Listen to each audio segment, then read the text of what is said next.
J'ai tué mon meilleur ami d'un coup de couteau dans le ventre, sous la pluie battante de Paris, et j'ai ri pendant qu'il agonisait à mes pieds. Ce n'était pas de la folie, non, c'était la justice que la loi refuse de rendre.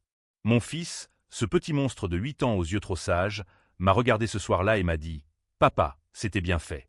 Les méchants doivent payer. » Et là, j'ai su que la trahison nous avait tous corrompus, jusqu'à l'os. Paris, cette ville des Lumières qui cache tant d'ombre, m'a vu naître et me briser. J'étais Antoine Duval, un modeste employé de banque dans le 11e arrondissement, marié à Claire, une beauté aux cheveux châtains qui enseignait la littérature à la Sorbonne. Notre vie était un tableau impressionniste, flou, belle en surface, mais pleine de coups de pinceau sombres. Et puis il y avait Lucien, mon ami d'enfance, ce serpent au sourire carnassier, avocat brillant qui défendait les puissants au tribunal de la République. Nous avions grandi ensemble dans les ruelles de Belleville, partagé des rêves de grandeur, juré fidélité sur le sang. Mais la fidélité, à Paris, est un luxe que seuls les idiots s'offrent. Tout a commencé par un secret, un de ces non-dits qui pourrissent l'âme comme un fromage trop fait. Lucien avait détourné des fonds de sa firme, des millions d'euros destinés à des clients vulnérables, des veuves, des orphelins, des immigrés comme nos parents l'avaient été. Il m'avait imploré de l'aide, un soir d'hiver, dans un bistrot enfumé du Marais. « Antoine, mon frère, signe ces papiers. Dis que c'est toi qui as géré les comptes. Je te rembourserai, je te jure sur la tête de ma mère. » J'étais naïf, ou peut-être juste loyal. J'ai signé, gommé mon avenir pour sauver le sien. Et quand l'affaire a éclaté, les flics ont débarqué chez moi, menottes au poing, pendant que Claire hurlait dans la cuisine. Lucien, il a nié, juré que j'étais le cerveau, le profiteur cupide. Le tribunal m'a condamné à 10 ans, pour blanchiment et escroquerie. Claire a divorcé en douce, emportant notre fils, Édouard, et Lucien a repris sa vie, promu associé senior, avec un appartement haussmannien surplombant la Seine. La prison de Fresnes m'a mâché et recraché. 5 ans de cellules humides, de nuits hantées par les cris des damnés, de repas qui sentaient la mort. J'ai lu Voltaire, Hugo, pour ne pas sombrer, mais la rage grandissait, un cancer lent. Édouard me visitait au début, ses petites mains contre la vitre, me demandant pourquoi papa était un voleur méchant. Claire l'avait empoisonné de mensonges. Puis les visites ont cessé. J'ai appris par un gardien que Lucien avait pris Claire comme maîtresse, qu'il vivait dans mon ancien appartement, qu'Édouard l'appelait oncle Lucien. La trahison n'était plus seulement financière. Elle était viscérale, une lame dans le ventre familial. Libéré sur parole en 2023, j'ai atterri dans un studio sordide de la Goutte d'Or, sans un sou, sans amis. Paris m'avait oublié, ou pire, m'avait effacé. Mais j'avais un plan, forgé dans le noir de ma cellule. La vengeance, pure, impitoyable, à la française, pas de flingue hollywoodien, mais du poison lent, des murmures, des alliances avec les ombres. J'ai commencé par observer. Lucien, ce porc repu, paradait dans les dîners du Palais Royal, Claire à son bras, riant de ses blagues sur les pauvres types comme l'ex d'Antoine. Édouard, maintenant 13 ans, était un adolescent maigrelet, obsédé par les jeux vidéo et les complots en ligne. Il me haïssait, me le disait dans les rares mais que Claire tolérait, « T'es un loser, papa. » Lucien dit que t'as tout gâché. Mon premier coup, infiltrer leur monde. J'ai trouvé du travail comme livreur pour une app de traiteur chic, livrant des plateaux de foie gras et de champagne dans les beaux quartiers. Une nuit, j'ai glissé une enveloppe anonyme sous la porte de Lucien. Des copies des faux que j'avais signés, annotées de mes doutes sur sa culpabilité réelle. Pas assez pour le couler, juste pour planter la graine du doute. Il a paniqué, j'en suis sûr. Ses posts LinkedIn sont devenus frénétiques, vantant sa transparence. Claire, elle, a commencé à boire, ses yeux cernés trahissant les fissures. Puis vint le sabotage subtil. J'ai hacké, non, disons que j'ai convaincu un ex-tolard, un geek de la cellule voisine, de fouiller les comptes en ligne de Lucien. Des dettes, des liaisons extra-conjugales avec des stagiaires. J'ai envoyé des photos floues à Claire, anonymement. Elle l'a confronté, j'ai entendu les cris depuis la rue, un soir de verglas.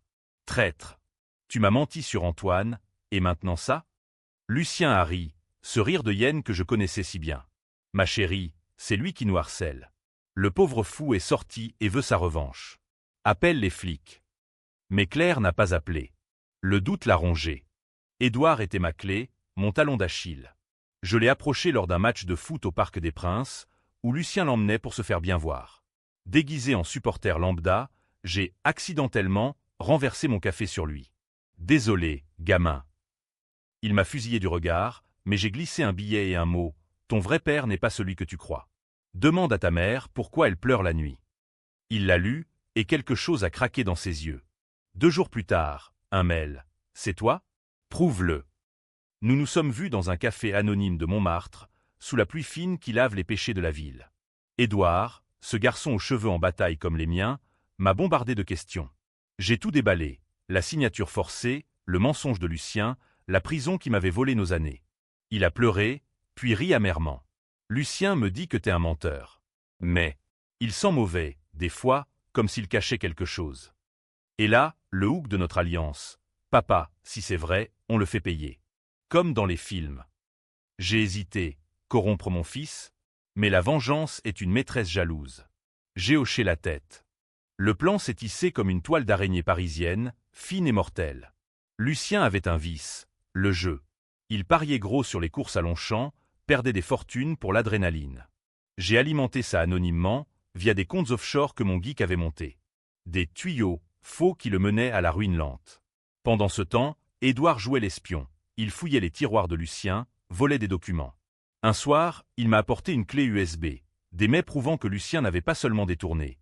Il avait falsifié des testaments, volé des héritages à des familles endeuillées. Le secret ultime, un meurtre. 10 ans plus tôt, un client ruiné s'était suicidé, et Lucien avait couvert, en payant des flics véreux pour classer l'affaire. J'ai tremblé en lisant ça. Pas de pitié, plus. J'ai confronté Claire, seule, dans un parc du Luxembourg, feuille morte craquant sous nos pas, tu savais? Pour le suicide, pour tout? Elle a blêmi, ses lèvres tremblantes. Antoine, il m'a promis une vie meilleure. Édouard avait besoin d'un père stable. Toi, en prison. La trahison était double, elle avait choisi le bourreau. Et notre fils? Tu l'as laissé l'appeler papa? Elle a pleuré, supplié le pardon, mais j'ai vu la peur dans ses yeux. Aide-moi à le détruire, Claire. Ou je te prends tout. Elle a refusé, bien sûr. Les lâches choisissent toujours le confort. Mais Édouard, lui, était prêt. Nous avons monté le coup final, une soirée d'anniversaire chez Lucien, dans leur appartement luxueux. J'ai infiltré comme traiteur, Édouard comme hôte innocent. Le champagne coulait, les invités, juges, politiciens, riaient des anecdotes de Lucien. Puis, le clou, Édouard a accidentellement projeté les preuves sur l'écran connecté, via un hack de dernière minute. Les mets, les faux, le suicide maquillé. Chaos. Hurlements. Lucien, livide, Agnès, c'est un montage. Ce gamin est manipulé par son père taré. Les flics sont arrivés vite. J'avais typé anonymement. Mais le twist, Claire, dans un sursaut de conscience ou de peur, a balancé tout, sa complicité, les nuits où Lucien la battait pour la terre. Elle a craqué, accusant Lucien de l'avoir forcé à mentir au procès. Les invités, ces hypocrites, se sont divisés. Certains ont applaudi la justice poétique, d'autres ont murmuré que j'étais un monstre pour avoir impliqué un enfant. Lucien, menotté, m'a craché « Tu m'as volé ma vie, Antoine. Mais regarde ton fils, il est comme moi maintenant, un menteur. » Et là, le coup de poignard final. Édouard, pendant le tumulte, m'a glissé un mot « Papa, j'ai ajouté un truc. » Le suicide? C'était pas un suicide. Lucien l'a poussé du balcon. J'ai trouvé la vidéo sur son ordi. Mon sang s'est glacé. J'avais Gann Tichot MT Satnan, et maintenant, mon fils portait ce fardeau avec moi. Lucien a été arrêté pour meurtre, Claire pour complicité, et moi, innocenté rétroactivement, mais brisé. Paris bruissait de scandales. Article dans Le Monde sur la vengeance familiale qui divise la nation. Certains me voyaient comme un héros, un Zola moderne exposant la corruption. D'autres, un père toxique corrompant son enfant. Édouard et moi, nous avons fui vers la Provence, dans une maison isolée près d'Avignon, où les champs de lavande masquent les odeurs de pourriture. Il me tend l'assiette de croquettes pour chien, un soir d'automne 2025, et dit « C'est ça que mangent les profiteurs ». Je ris, mais au fond, je sais, la vengeance a un goût amer, et elle nous a tous changés. Ai-je gagné? Ou ai-je créé un monstre pire que Lucien? La question hante nos nuits, et Paris, loin derrière, rit de notre folie. La libération n'était pas une aube radieuse, mais un crépuscule perpétuel. Fresne m'avait gravé dans la peau ces marques invisibles. Une méfiance viscérale envers les sourires, une propension à voir des traîtres dans chaque ombre. Paris, ma ville natale, m'accueillit comme un exilé. Les boulevards Haussmann haussaient les épaules, la Seine coulait indifférente, et les pigeons de la place Vendôme picoraient les miettes de mon orgueil brisé. J'avais 42 ans, un casier judiciaire qui puait le soufre, et un compte en banque aussi vide qu'un confessionnal un lundi matin. Mon premier pas vers la revanche fut prosaïque, presque comique dans sa mesquinerie. Un job de livreur à vélo pour Deliveroo, slalomant entre les touristes égarés et les klaxons rageurs du 18e arrondissement. Chaque coup de pédale était une prière vengeresse, chaque goutte de sueur un serment. Je livrais des sushis hors de prix à des hipsters de Pigalle, des tartes tatin à des bobos du canal Saint-Martin, mais mon esprit cartographiait le terrain de chasse. L'adresse de Lucien, rue de Rivoli, un immeuble cossu avec concierge revêche et balcon fleuri de géranium hypocrite. Les nuits, dans mon studio de la rue Mira, un cagibi moisi où l'odeur de couscous voisin se mêlait à celle de solitude, je compulsais des dossiers. Pas les miens, ceux de Lucien. Mon contact, Karim, l'ex-tolard geek que j'avais rencontré en tôle, bossait maintenant dans un cybercafé clandestin de Barbès.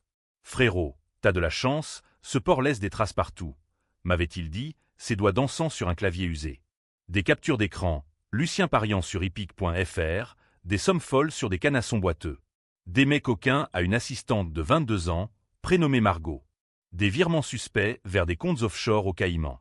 Et ce fichier crypté, que Karim avait forcé comme une serrure rouillée. Des notes sur un incident de 2013.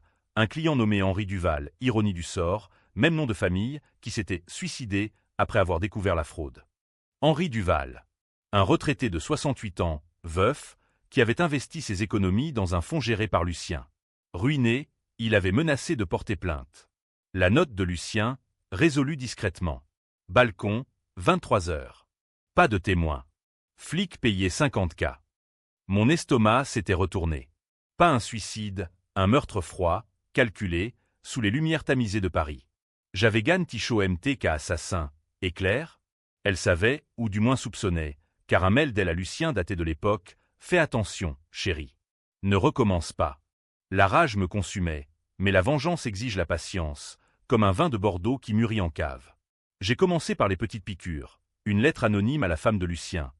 Non, attends, Claire était sa femme maintenant, après le divorce express qu'elle m'avait infligé pendant mon incarcération. Une lettre à elle, donc, demande-lui pour Henri. Le balcon n'oublie pas de signature, juste un post-it avec un dessin d'enfant, la main d'Édouard, que j'avais recopié de mémoire. Elle a répondu par le silence, mais j'ai vu les fissures. Ses posts Instagram, autrefois radieux, montraient des verres de vin solitaire, des yeux rougis par le flash. Édouard fut le pivot, le point faible dans l'armure. À 13 ans, il était un mélange de moi, la curiosité insatiable, et de Claire, la sensibilité exacerbée. Lucien l'avait modelé à son image. Foot le dimanche, leçon de violon, et ses discours paternalistes sur l'honnêteté qui paie. Mais les ados sont des volcans, un doute suffit à faire éruption. Mon « accident » au Parc des Princes avait allumé la mèche. Le mail suivant fut plus direct. « Viens me voir. » Seul. Café des Deux Moulins, Amélie Style, mais sans la romance. Il est venu, capuche rabattue, l'air d'un fugueur de banlieue. Ses questions fusaient comme des balles. « Pourquoi t'as volé l'argent ? Maman dit que t'étais jaloux de Lucien. » J'ai sorti les preuves, photos des faux, extraits de jugements soulignant les incohérences. Ton oncle m'a piégé, fiston. Il a pris ta mère, ta vie, et m'a jeté au loup. Il a froncé les sourcils, mâchant son croissant. Prouve-le. Montre-moi quelque chose de concret. J'ai sorti la clé USB, pas tout, juste les paris de Lucien. Il perd des milliers. Il te ment sur l'argent pour les cours de foot. Édouard a pâli. Il m'a promis un nouveau vélo si je dis rien sur ses absences. Boum. La brèche. Notre pacte s'est scellé là, sous les affiches jaunies d'Amélie Poulain. Il espionnerait, je frapperais. Mais papa, si on se fait prendre. Sa voix tremblait, un gamin derrière le masque. J'ai posé ma main sur la sienne. La famille, c'est se protéger mutuellement. Lucien t'a volé ça. On reprend. Il a hoché la tête, et j'ai vu l'étincelle, pas de l'innocence perdue, mais d'une force nouvelle, sombre. Les semaines suivantes furent un balai d'ombre. Édouard volait des papiers, factures impayées, un agenda avec rendez-vous chez un usurier du Sentier. Moi, je nourrissais l'addiction de Lucien. Des tips anonymes via un faux compte sur un forum de turfistes, le menant à parier sur des tocards qui le saignaient à blanc. Il a hypothéqué l'appartement, j'ai appris par Karim. Claire a commencé à fouiner, interrogeant Édouard, « Qu'est-ce que tu caches, mon chéri ?» Il mentait avec aplomb, un talent hérité de qui? Moi ou le monstre? Un soir, alors que je pédalais sous une averse automnale, mon téléphone a vibré, un message d'Édouard. Trouvez ça. Vidéo. Le balcon. Pièce jointe, un fichier MP4 tremblant, filmé par une caméra de surveillance hackée. Henri Duval, poussé par Lucien dans le vide, un cri étouffé par le vent. Lucien essuyant ses mains, jetant un regard caméra comme pour défier le destin. J'ai vomi dans le caniveau, non de dégoût, mais de triomphe mêlé d'horreur. Le twist se dessinait. Je n'étais pas seulement victime. J'étais l'instrument d'une justice divine ou démoniaque. Mais la tension montait. Lucien suspectait quelque chose. Il avait engagé un privé, un ex-flic bedonnant qui me filait maladroitement dans les ruelles de Montorgueil. J'ai semé le type dans le métro, ligne 4, bondé de commutélas. Claire m'a appelé, voix brisée. « Antoine, arrête. » Pour Édouard. Lucien dit que tu vas le détruire. J'ai ri, amer. C'est lui qui nous a détruits. Rejoins-moi, ou péris avec lui. Silence. Puis, j'ai peur. La nuit tomba sur Paris comme un linceul, et je sus que le climax approchait. Édouard et moi, père et fils unis dans le péché, allions frapper au cœur. Les doutes rampaient en moi comme les rats dans les égouts de la capitale. Était-ce vraiment de la vengeance, ou juste une soif de destruction qui me consumait? Édouard, mon miroir brisé, posait les mêmes questions dans ses mailles codées. On utilisait des émojis pour brouiller les pistes. Un chien pour Lucien, un couteau au chaud pour la revanche. « Papa, et si maman est innocente ?» écrivait-il après une dispute qu'il avait surprise. Je répondais, « L'innocence est un luxe qu'elle a vendu. Concentre-toi. » Claire. Ah, Claire. Ma muse déchue, la femme qui m'avait donné Édouard lors d'une nuit d'orage en 2012, dans notre petit appartement de la butte aux Cailles. Elle lisait Baudelaire à voix haute, ses lèvres effleurant les miennes, et je croyais à l'éternité. Mais la trahison l'avait métamorphosée en Médée moderne, sacrifiant ses enfants pour un Jason indigne. Nos rencontres clandestines dans le jardin des Tuileries étaient des duels verbaux. Tu l'as laissé me pourrir en cellule pendant qu'il te baisait dans mon lit. Hurlais-je, les statues de marbre nous jugeant en silence. Elle pleurait, j'avais peur, Antoine. Pour Édouard. Lucien promettait la stabilité. Stabilité? Un appartement, des robes de Chanel et des bleus cachés sous les manches. J'ai décidé de la tester. Une nuit, j'ai glissé un billet pour un spectacle au théâtre du Châtelet sous sa porte. La double inconstance, ironique. Elle est venue seule, élégante dans une robe noire qui soulignait sa fragilité. Intervalle, champagne tiède, regard fuyant. Aide-moi à le faire tomber, Claire. Les preuves sont là. Le meurtre d'Henri. Ses yeux se sont écarquillés. Meurtre. Mon Dieu. Il m'avait dit accident. Le mensonge qu'elle se racontait. J'ai pressé, témoigne. Sauve-nous. Elle a hésité, touchant ma main, un frisson, souvenir d'amour. Et Édouard? Il t'idolâtre maintenant, mais si ça rate? Ça ne ratera pas. Mais Lucien louvoyait, ce renard. Il avait flairé le vent tourné. Ses paris avaient tourné au vinaigre, ses dettes s'empilaient comme des feuilles mortes au Louvre. Il a coupé les vivres à Claire, l'accusant de dépenses superflues. Édouard m'a rapporté les scènes. Assiette volante, insulte en latin. Lucien, l'avocat, citait Cicérone pour justifier ses colères. Elle mérite le fouet, cette ingrate. Un soir, Édouard a vu Lucien frapper Claire, un revers sec qu'il a envoyé valser contre le mur. Le gamin a filmé, tremblant, et m'a envoyé la vidéo. Mon sang a bouilli. J'ai voulu charger, mais patience. La vengeance est un art, pas une boucherie. Karim, mon allié digital, a creusé plus profond. La vidéo du balcon? Pas la seule. Lucien avait un dossier nettoyage. 3 autres suicides suspects, tous clients ruinés. Un pattern diabolique, digne d'un Balzac inversé. Ce mec est un serial killer en costard, frérot, avait ricané Karim. J'ai leaké un extrait anonyme sur un forum dark web, titré « L'avocat de la mort ». Les rumeurs ont enflé. Articles dans Libération sur corruption judiciaire, tweets viraux accusant les élites. Lucien a riposté en justice, traînant des fantômes en diffamation, mais le doute s'insinuait, poison lent. Édouard changeait, et ça me terrifiait. De gamin timide, il devenait stratège, on balance tout à son gala, papa. Devant les caméras. Le gala, une soirée caritative au musée d'Orsay, où Lucien levait des fonds pour victimes de fraude, hypocrisie suprême. J'ai approuvé, mais avec un nœud au ventre. Corrompre un enfant? Était-ce la trahison ultime, pire que celle de Lucien? Les nuits, je revivais Fresnes, les codétendus qui brisaient leur fils pour survivre. Pas toi, Édouard, murmurai-je à l'oreiller. Claire a craqué la veille du gala. Appel à 2 heures du matin. Antoine, il va me quitter. Les dettes. Et cette rumeur sur Henri. Aide-moi. J'ai exulté, puis pitié. Rendez-vous à l'aube, sur le pont des Arts, Cadenas d'amour rouillé témoin. Témoin contre lui. Protège Édouard. Elle a hoché la tête, brisée. D'accord. Pour notre fils. Un baiser, chaste, c'est là l'alliance fragile. Mais Lucien flairait, il a confronté Édouard, le secouant. C'est ton père, hein? Ce dégénéré te monte la tête. Édouard a nié, mais ses yeux trahissaient. Lucien l'a giflé, première fois. Le gamin m'a appelé en larmes. Papa, j'ai ce monde. Finissons. Le gala approchait, tension électrique comme avant un orage sur la tour Eiffel. Invités, ministres, célébrités, journalistes. Édouard avait la clé USB, Claire le discours prêt. Moi, l'ombre, prêt à fuir ou à frapper. Mais un appel de Karim, mauvaise nouvelle. Lucien sait pour le leak. Il a un plan B, faire accuser Claire de complicité dans les fraudes. Le serpent contre-attaquait.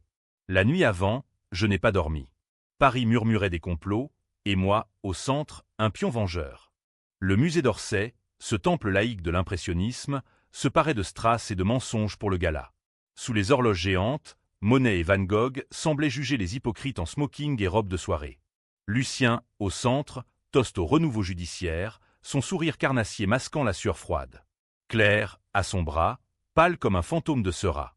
Édouard, en mini-costume, servait les coupes, regard fuyant vers la sortie où je guettais, déguisé en serveur, plateau chargé de flûte vide.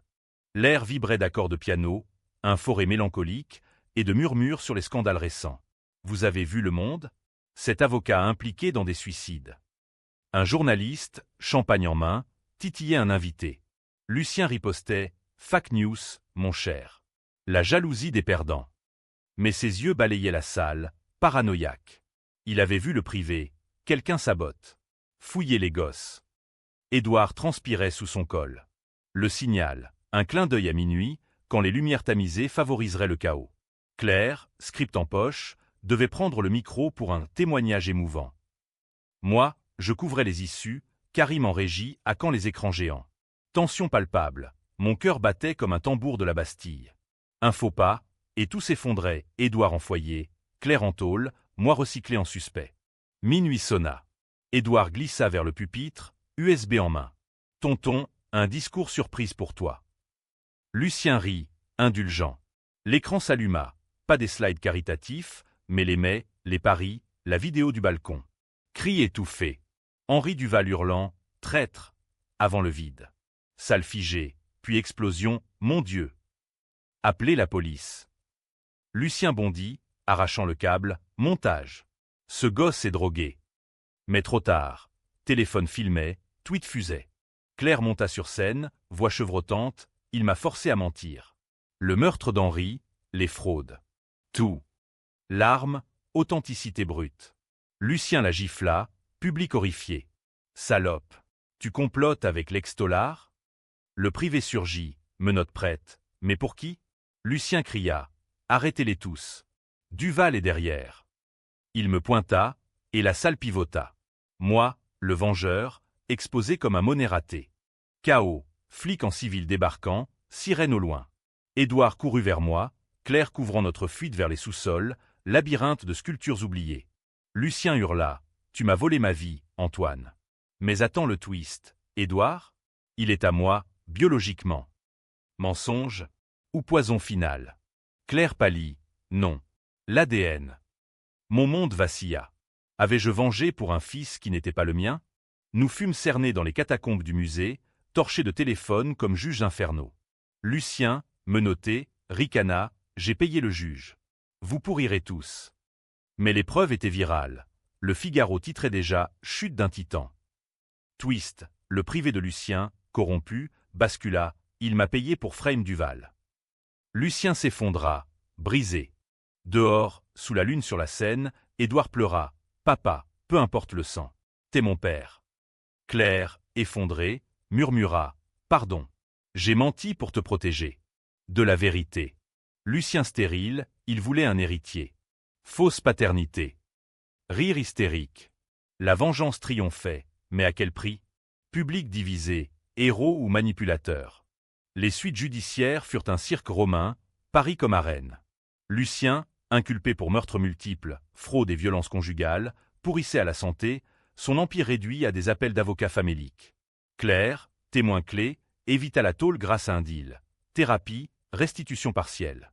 Elle revint vers nous, ombre repentie, cuisinant des ratatouilles maladroites dans notre masse provençale. Édouard, en lycée à Avignon, excellait en histoire, ironie, étudiant les révolutions françaises comme manuel de vengeance. Mais le twist final, celui qui hante encore mes nuits, surgit 6 mois plus tard. Une lettre de Lucien, depuis sa cellule. Bravo, frère. Tu m'as eu. Mais Édouard? Le test ADN que j'ai forcé en 2018. Il est de moi. Claire t'a cocufié dès 2011. Ton fils porte mon sang. Pièce jointe. Résultat falsifié? Non, authentique, tamponné par un labo discret. Mon monde implosa. Édouard, fruit de la trahison originelle? J'ai confronté Claire, mensonge. Elle sanglota. Vrai. J'ai couché avec lui une fois, ivre, avant notre mariage. Peur de te le dire. Lucien l'a su, m'a chantagé. Le nœud gordien, j'avais vengé pour un ennemi. Édouard, confronté, haussa les épaules. Sang ou pas, t'es mon père. Lucien, un porc. Twist moral, la biologie ne lit pas. Les choix, si. J'ai brûlé la lettre, mais le doute ronge. Ai-je créé un monstre hybride? Les médias débattaient. Duval, justicier ou psychopathe. Certains applaudissaient ma renaissance, d'autres condamnaient l'implication d'un mineur, appelant à des réformes sur la garde parentale. Aujourd'hui, décembre 2025, sous le Mistral provençal, Édouard me tend les croquettes, c'est ça que mangent les profiteurs. On rit, mais l'amertume persiste. Vengeance accomplie, mais pyrrhique. Paris, lointaine, nous a craché. La Provence guérie, ou fin. Fin heureuse? Biquet. Les lecteurs jugeront. Moi, je vis avec les fantômes, sabre au clair.